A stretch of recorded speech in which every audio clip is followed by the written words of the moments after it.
emotional intelligence. So I'm able to, I can read a room, right? So what are the dynamics that are happening here? Who's not talking? And that helped me kind of navigate my childhood, but it absolutely helps me as a leader to be able to just acclimate to the context of an organization, how are things going? What's the climate, et cetera. Yeah. So all those things very much shaped not only how I see the world, but certainly how I see myself as a leader. Feedback is a gift. So it's not just about when people are doing something wrong, but it's really a way that we can help people, and that it is, it's important for us as leaders to have a strong point of view on what good looks like and what we're looking for, and to articulate that. Constructive feedback, negative feedback is bad feedback.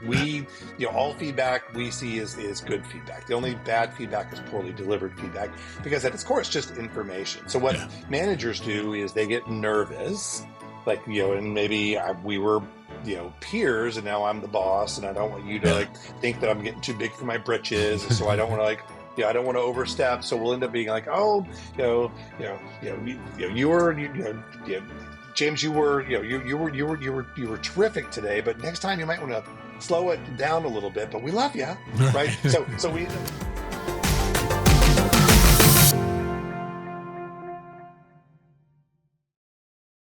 Hi, this is Andy. When I think back to my first promotion into management, I like to say I was promoted for all the wrong reasons.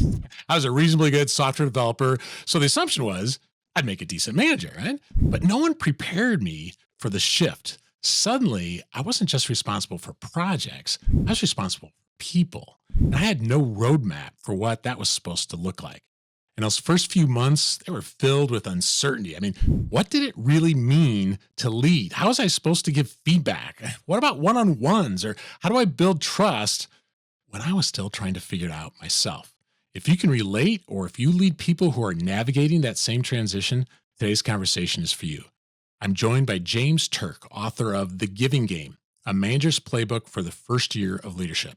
I found this book to be smart, story rich, incredibly practical, especially for navigating those critical first 45 days in a new role. In so many ways, it's the book I wish I had back when I made the leap to leadership.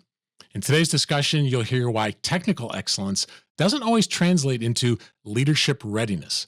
We'll talk about what it really means to build a healthy team climate, how to coach instead of just solve problems, and why giving clarity and feedback effectively are some of the greatest gifts a leader can offer. Whether you're new to management or have been leading for years, I'm telling you, there's something here for you in this episode. I can't wait to share the discussion with you. Hey, quick note. If you or someone you know is thinking about getting PMP certified, we put together a super helpful guide called The 5 Best Resources to Help You Pass the PMP on Your First Try. We've helped thousands of people earn their certification. We'd love to help you too. It's totally free, and it's a great way to get a head start.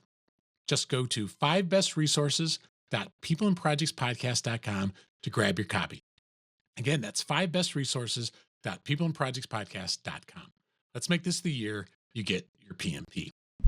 Let's jump into our discussion with James about his book, The Giving Game. Hey, James, thanks for joining us on the People and Projects podcast. Of course. Hi, Andy. Good to be here. Thanks for having me. Really looking forward to this discussion. Before we get into ideas from the book, I'd love for listeners to learn more about you because you've got such a cool backstory, man. I mean, if we rewind to your days growing up in Jackson, Mississippi, as the youngest of 7 siblings, what are some of the family dynamics or maybe early experiences that shaped how you think about leadership today? Great question. So yes, born and raised in Jackson, Mississippi, and it was a mixed bag of nuts with like many of us. Yeah. And my dad, traveled full time, but he also found time to coach our junior high school football. My mom was raising 7 kids and she coached AAU, and it was very kind of just, crazy and fun, and also just an opportunity to kind of learn how to get along with other people and to just, we competed for everything. So it was like we competed for attention, we competed for food and for hand-me-downs and all those things. But during those years, we just, had the opportunity to watch my parents, who were just, they were part of, we were all raised in the parochial school system. We were Catholic, and just part of that and part of like how they coached their teams and they worked in the community was all around service. And it was around kind of this idea of like, how can we help these kids be better at sports? How can we be better scout leaders? And just that rubbed off on all of us. Something else that really kind of profoundly impacted me is my oldest sister is developmentally disabled, and my parents made working with her and taking care of her really the family's business. And Mm, and as a kid, I kind of resented it and hated it. I was like, why do I have to do this? But what it did was it just sort of and I love my sister to pieces, and she's amazing. And what that did was just sort of again this idea of being selfless, this idea of getting out of self and kind of looking from a different perspective around kind of what's the right thing to do. Like all those things just impacted the way that I kind of see the world. And mhm. the other thing about just growing up in a big family is like you just develop, as the youngest, you just develop high degrees of what I call emotional intelligence. So Mhm, I can read a room, right? So mhm. what are the dynamics that are happening here? Who's not talking? And and that helped me kind of navigate my childhood, but it absolutely helps me as a leader to be able to just acclimate to the context of an organization. How are things going? What's the climate, et cetera. Yeah. So all those things very much shaped how I not only how I see the world, but certainly how I see myself as a leader. Yeah, I appreciate how you share that. In fact, I think you even mentioned about your sister how what she may have lacked in IQ, she had in EQ, right? And Yeah. so you seeing that from a different angle that is often presented, it was kind of a cool growing up experience. It's interesting because both my parents have passed, sadly, Mm, and they, just grew up in a time where they relied very heavily on the medical community, like, this is who your daughter is, and this is what right. she's capable of doing. Yeah. And you didn't question it back then, but it's interesting after they passed, she always was able to kind of connect emotionally and what she lacked kind of in the more traditional Right. intellectual ways. But I remember giving her an iPad and, Mm, and then all of a sudden she had this proficiency with technology and yeah. understanding kind of layers, and she can communicate, and she's text messaging, like all these things that we had no idea because we kind of took hook line and sinker what she could or couldn't do. And Right. we were wrong. And so Right. the big lesson there too, Oh like man, don't. it's so Yeah. big, so So big. big. I Yeah. actually appreciate you sharing that. The book's called The Giving Game, but after reading the book, it feels like it's much more than a game, right? It's a mindset. Maybe you might say a personal philosophy. So I'm curious why you liked or chose the word game, and how you hope that framing really shapes how people approach leadership. So for me, like it's a giving game, not a getting game, and Yeah, I right. really approached this with the title of the book, and it was really a personal philosophy before it became the title of the book, and it's very much just based on kind of how I was raised.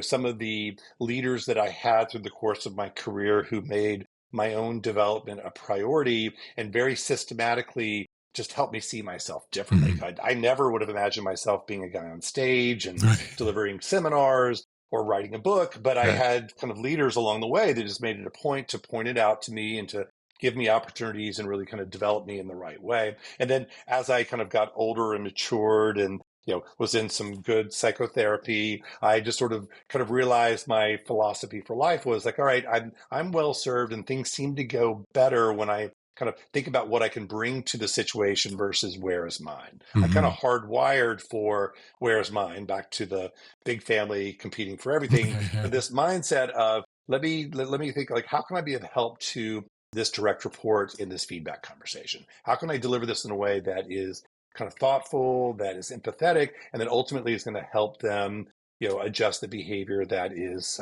problematic? Or as I'm working with clients, how can I help them get their business needs met through partnering with me? And just typically good things are going to happen. The idea of it being a game is I try to bring a certain amount of levity Mhm. to life and certainly to work. A healthy amount of detachment with it all. Like it's I take the topics very seriously. I don't take myself very seriously. So I think game just gives us a little bit of it's a frame. It helps us understand that there are some boundaries and there are some layers and maybe there's some winning and there's some losing that happens also. And it Mhm. just kind of gives the right construct to kind of understand what we're doing, certainly in life and often at work as well. Yeah.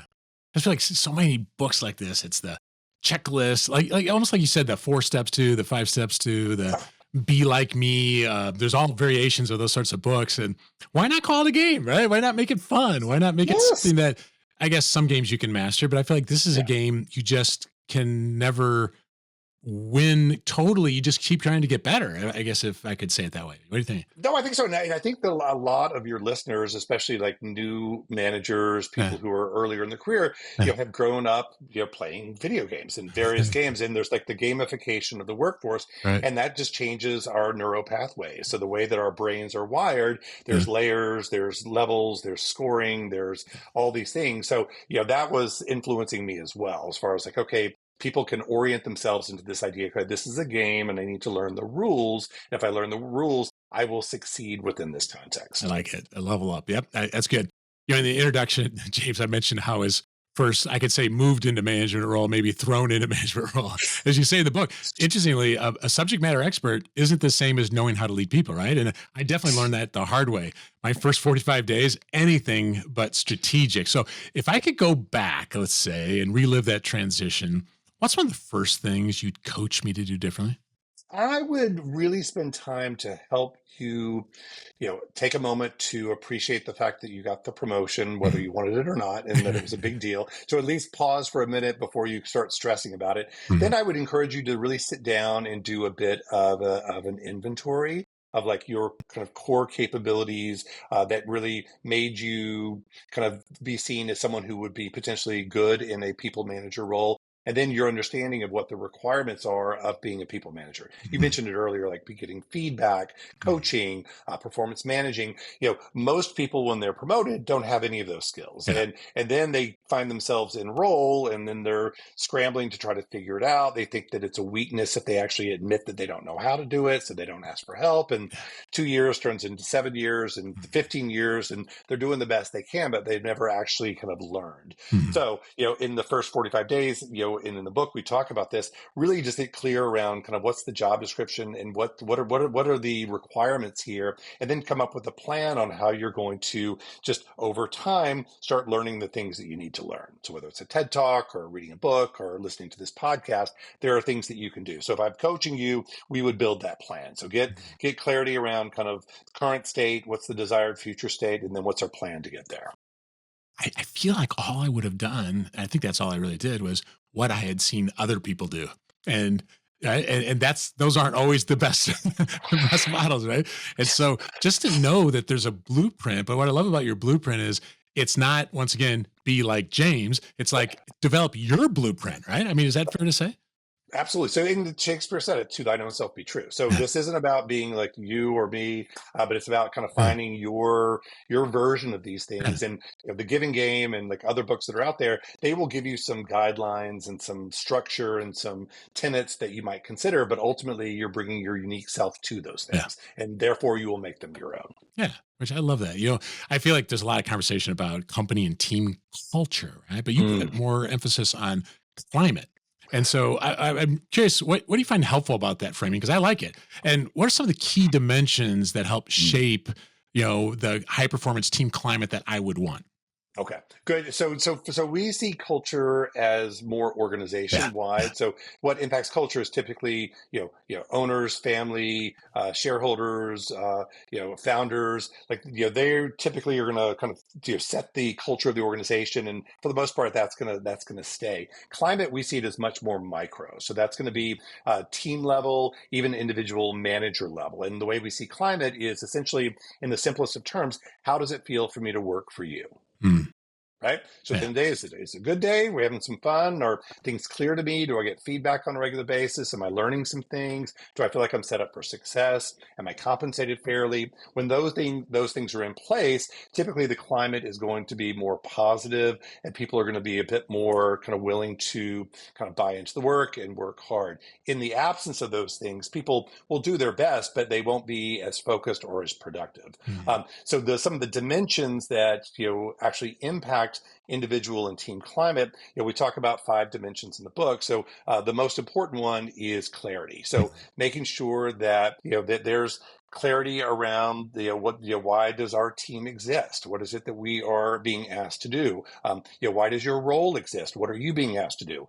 What is our organization's purpose and mission? And just really, again, back to the game, what's the architecture for by which we kind of sit within in this game that we're playing? And people skip this all the time, but it's really, really important so people can orient themselves and self-direct at times kind of within the structure of the organization. But also as a leader, it gives me a chance to just, it sets me up to be able to provide the right guidance, hold people accountable. In the absence of that clarity, those things are very difficult to have.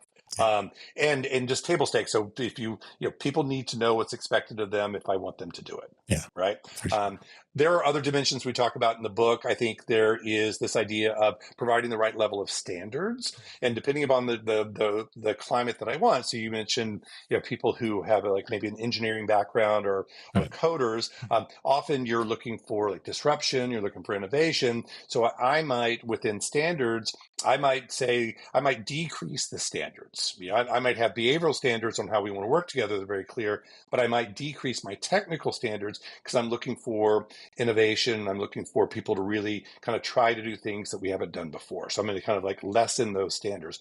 Or conversely, I might be in a highly regulated environment where the government and state agencies are looking very closely at what we're doing, where I need to have high degrees of standards, where there's no room for margin. Depending on the type of climate that I want, that's where the standards would come into play. Others would be like a sense of rewards and recognition. So what's my plan for how I'm going to recognize good work? So is it monetary? Is it just sending a personal note? And those things are going to have a direct impact on kind of how it feels to work for me, for the team, etc. There are others. The way that I typically look at climate is like I have those 5 dimensions. I see it as a dashboard. Mm-hmm. And as I'm sitting back, kind of driving my team and organization, I've got these dials. Okay, I need more clarity. People are missing deadlines and the quality's not there. Things must not be clear. I got to dial that up. The morale's a little bit down. I need to dial up my rewards and recognition, etc. So I can kind of play around with it to get the kind of the right climate for high performance. I was thinking of the metaphor as going through the book of it's been a little stormy lately on the team, right? It's like it's another way to look at it, where I feel like it's a different lens on looking at it, where culture just feels colder or academic, I suppose, and it doesn't have to be, but I just think no metaphor is perfect, right? But it's what I can't change if I took it right, James. I can't change it at that level organizationally, but man, what can I control here? And just being aware of that climate. Totally. And just for like your listeners, like there's so much that's out of our control, but there's a lot that's in our control. And that's where climate comes into play. Yeah. And at the end of the day, people are going to stay, at the organization, typically based on the relationships they have internally, specifically the relationship they have with their direct supervisor. So it could be a out there.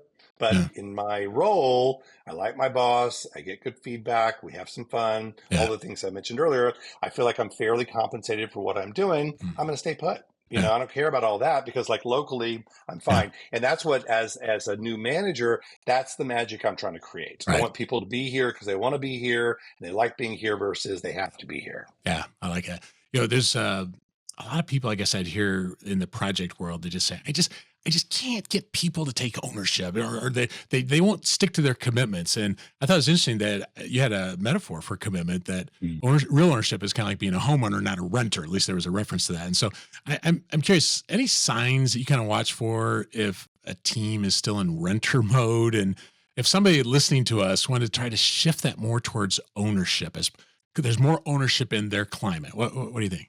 That's such a good question. It's such a pet peeve of mine too, because I just truth be told, so I own the Turk Group. We're a consulting company. We do learning and development solutions, and we're about 15. I've got 15 kind of experts, freelancers that like report into me, and it's one of my pet peeves. And for me, like what it looks like is where people are bringing back to me what I asked for, nothing more, and they're bringing no critical thinking to the process. So it comes back to me exactly as I asked for it, which stimulates additional thinking on my part, which if they were in that for me is representational of like a renter's mindset. So just sort of like, okay, the ceiling has a water stain. What do? I call the landlord. Look, I did what I was supposed to do. Versus owning it would be, it's coming back to me like, here's James, what you asked for. I took the liberty of actually going further and anticipating what I think the client's really looking for, and I went ahead and built that out for you because I think we would would be well served to get ahead of the game. Yeah. Right. So that's ownership for me. So really invested in really driving things forward. The equivalent of me owning that house and seeing the leak in the ceiling, before I fix it, all right, like, what's my policy? How much is it going to cost me? Does it have to happen right now? It's a whole different just mindset, right? Yeah. And if I can get the owner mindset, typically it's more gratifying for my team, and just the work output and quality is much greater. Yeah. Part of my question is, how do we get them to do it? And I'll say this is, now that I've owned a company for like 24 years, Yeah. I would be such a different corporate employee because I think that way. But a lot of people haven't. So even there's no guarantee, there's no formula, there's no do this, just add water and they're going to take ownership. But one thing that comes to mind is, am I demonstrating ownership myself? I guess that might be one thing. Is anything else come to mind of something we could do to encourage more of Oh, for exactly what sure. you're talking about? I think one of the things we can do is just pull people into the process as soon as you can. Yeah. Whether it's delegation or whether it's coaching. Most things that you're working on are we versus like you Right. versus me. So here's what we're working on. Big picture. Here's the context and goal. I'm curious as to your ideas around how we might solve this. That's good. There's a wide degree of like their capability of doing that, but even small things, getting them involved is going to give them a sense of kind of commitment and ultimately ownership versus me handing it off, do it this way, here's your deadline. Sure, people will do it, but it'll be more kind of compliance versus kind of wanting to do it. So if I pull them in, here's what we need to do, let's build this together.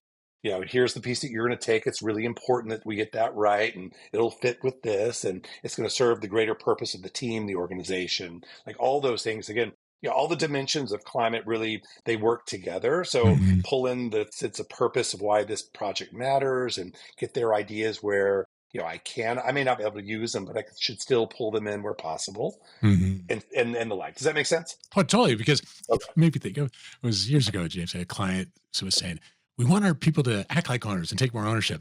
But after spending some extended time with them, I don't think they were willing to extend ownership. And I'm not talking about equity in the company. I think there was like the leash was so tight that they weren't willing to do what you talked about, of like engage them and truly, like what was Covey's line? No involvement, no commitment. Exactly. It's And Dan Peaks talks about in Drive autonomy. So the more autonomy that I can give people, even if it's just like you get to choose what time the meeting is, right? So if even it's small, that's something versus you have ultimate decision making, and there's everything in between. Part of the art of leadership is being able to kind of read that moment and read, what's the risk, who's the person, what's the right approach here that's going to kind of work for them. Yeah. I like that. You describe clarity as the single most important dimension of team climate. I don't think that message gets across in most books. It makes so much sense when you say it, but it's not just even the big picture vision, but also the day-to-day direction, clarity at that level as well. So why do you think so many managers assume, why do I assume, James, that I'm being clear when I'm actually not?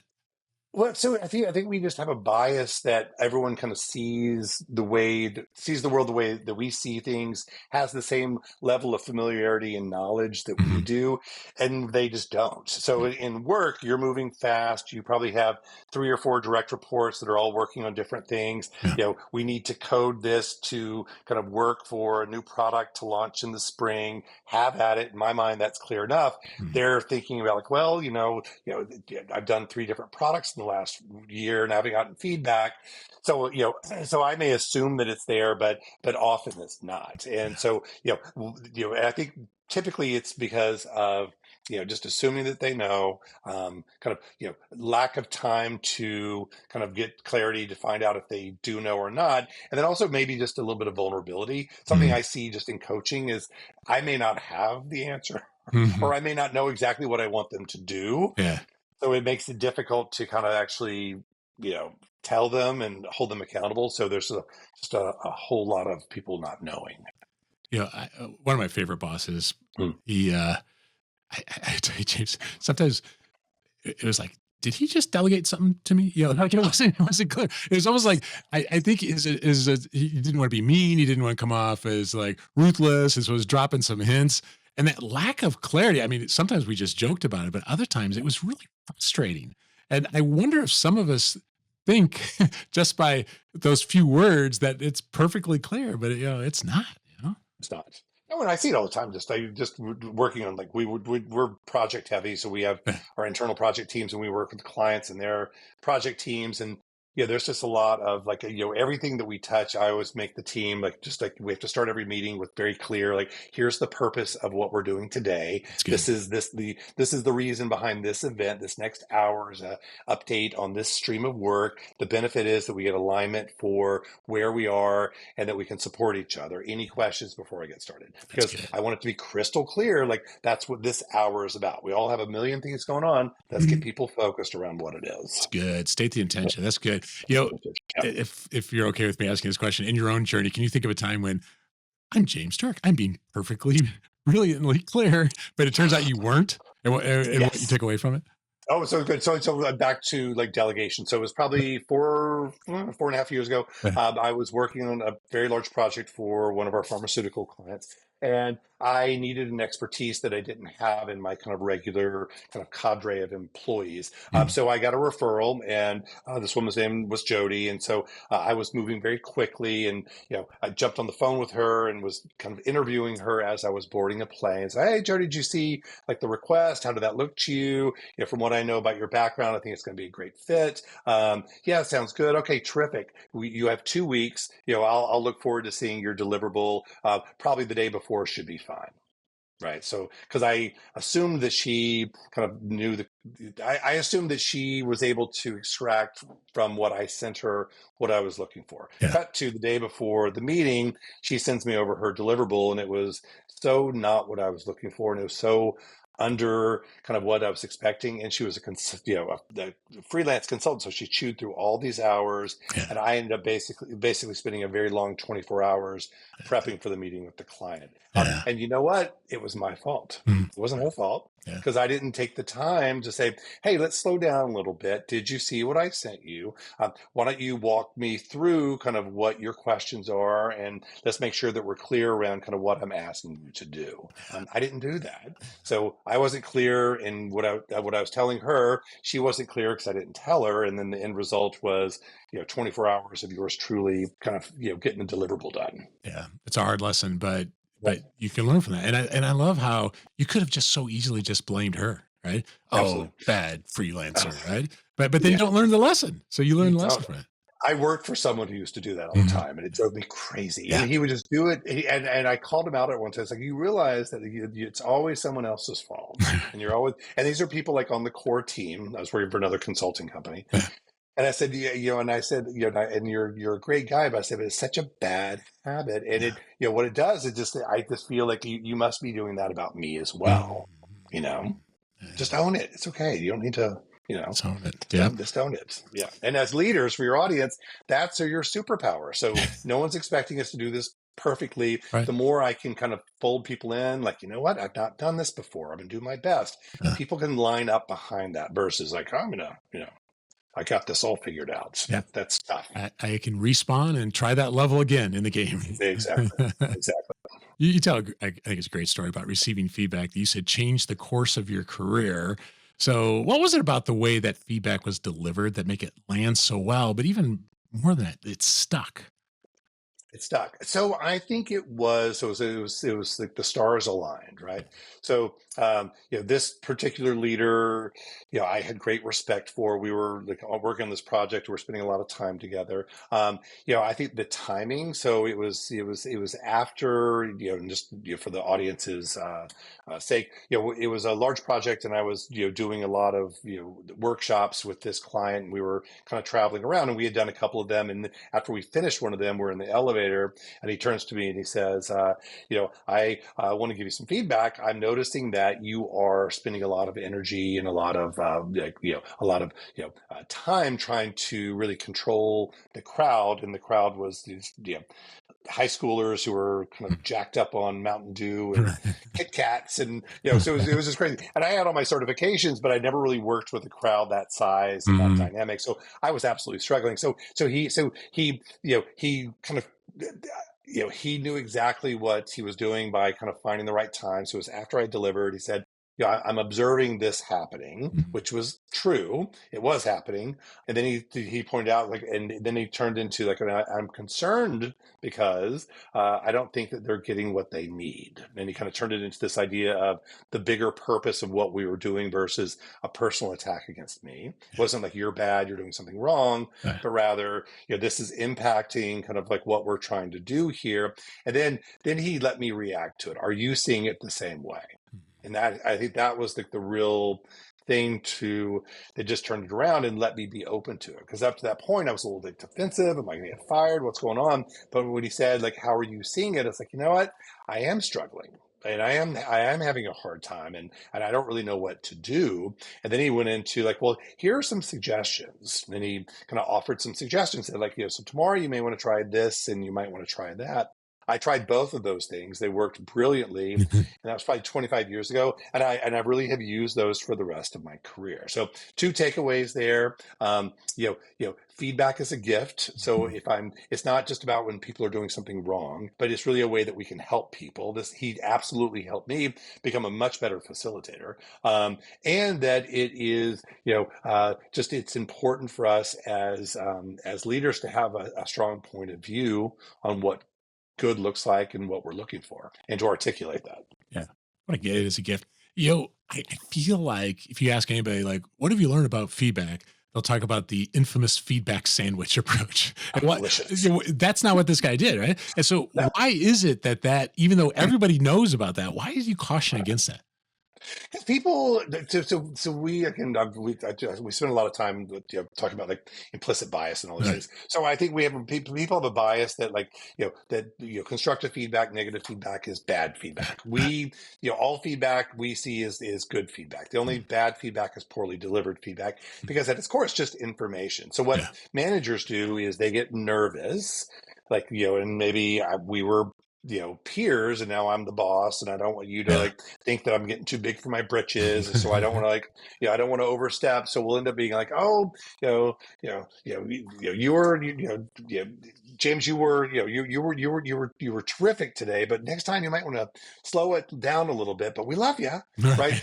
So we end up, they end up cushioning it, and it just waters all the feedback, and it's just not effective. So either Yeah. it's good and you want to celebrate it, like, no, you prepared for the meeting, you anticipated the client's questions, you were ready to go when they asked them, and you nailed it. So whatever that was, do more of it, right? I want to reinforce that. Or, it seemed like that the preparation for the meeting was not what I was looking for, because some of those questions were probably things we should have anticipated. Was there any particular reason, like, why you didn't prepare for that? And let's talk about what it might look like differently in the future, right? Yeah. So both of those are good, and we reference Kim Scott's radical candor often, right?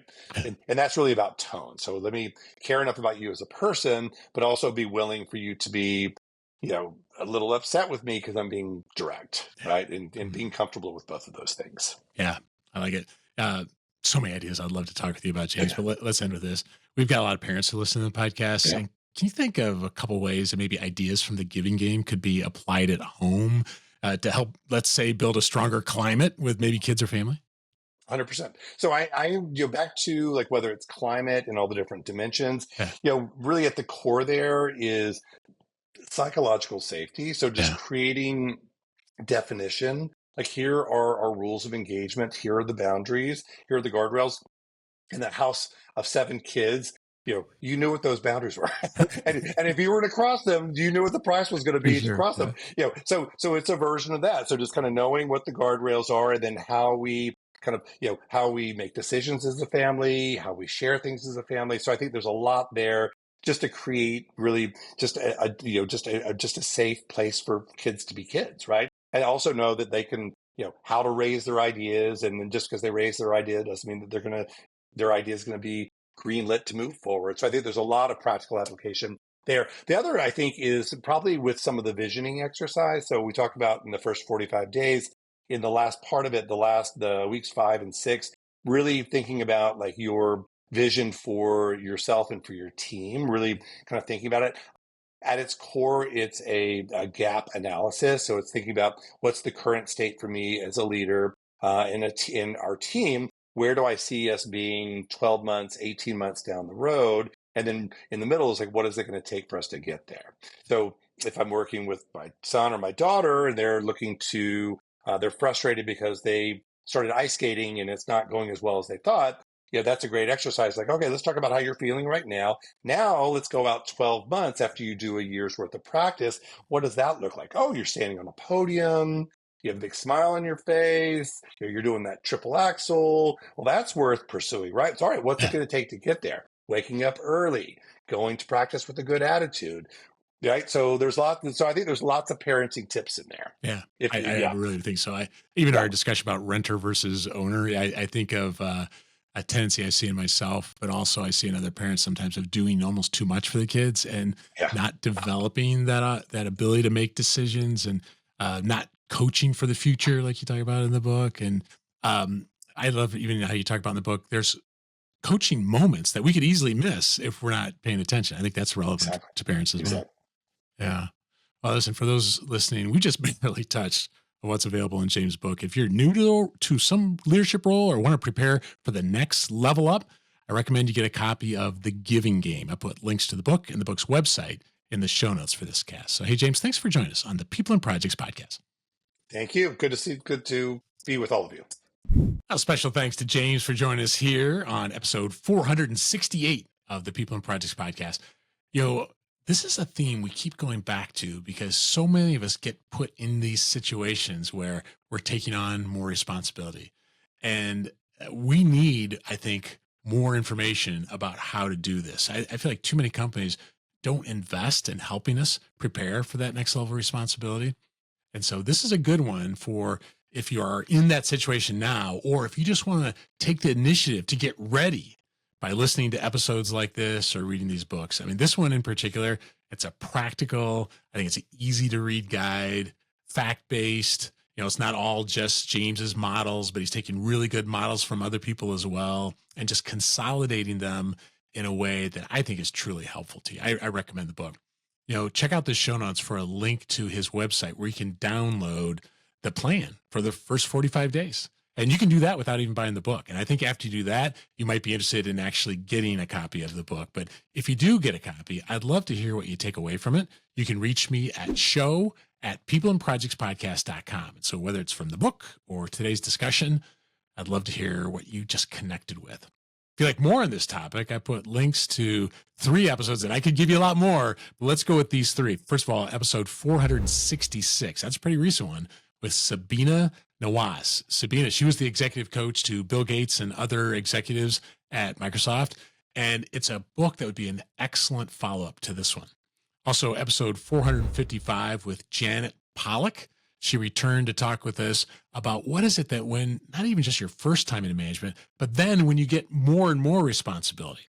So it's very, very similar in the sense of how to prepare for that next level. And then episode 391 with Adam Bryant. I really like this book. It's called The Leap to Leader. When you're making that leap from individual contributor to a leader, every one of those episodes will help you.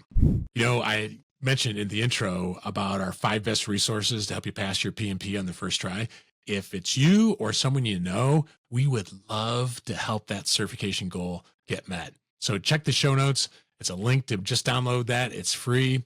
And anything we can do to support your journey to get that PMP. I know many people listen to this just to get the continuing education, the PDUs. And so thank you for listening if that's the case. You know, you listen to these podcasts, you get free PDUs. So whether it's getting certified or helping you keep that certification, we love being part of it. And, you know, can I ask you a favor? If you haven't reached out for a while and just mentioned to me something about the podcast, what do you like? Is there something you'd like different? Like I got an email just this last week where someone goes, gee, I love the podcast. It's been helping me get my PDUs. He goes, I personally don't think you should say whether it's a must read or not a must read. And I thought that's interesting feedback. I'd never gotten feedback like that before. And so if there's something that you feel like, you know, this might be a good thing to say to Andy, it could be something about what you like or something you change. You know, I would love to hear from you. You can reach me at show@peopleandprojectspodcast.com. Love to hear from you.